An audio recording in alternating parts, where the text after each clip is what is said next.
Hi, my name is Sam. I've been a raft guide with Mile to Wild for 16 years. Today I'm going to explain how to safely and successfully navigate Durango's Whitewater Park. First off, I want to say that rafting Durango's Lower Animas River in Whitewater Park is a potentially hazardous activity.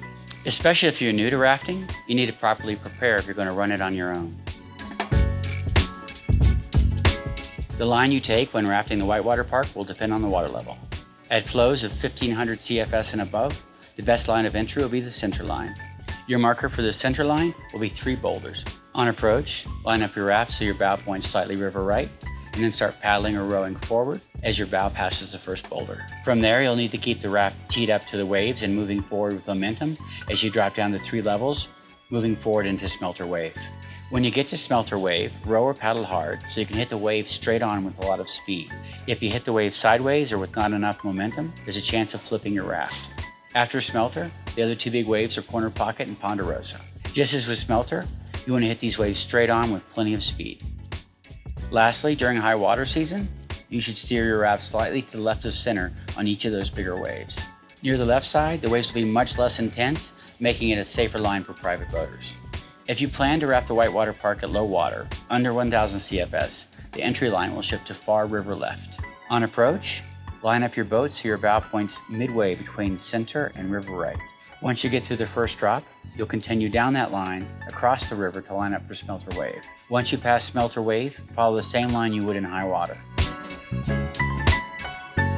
The last thing we recommend is that you scout the Whitewater Park each time before you go through it. Right before the Whitewater Park, there are 2 spots you can park your raft to scout the line.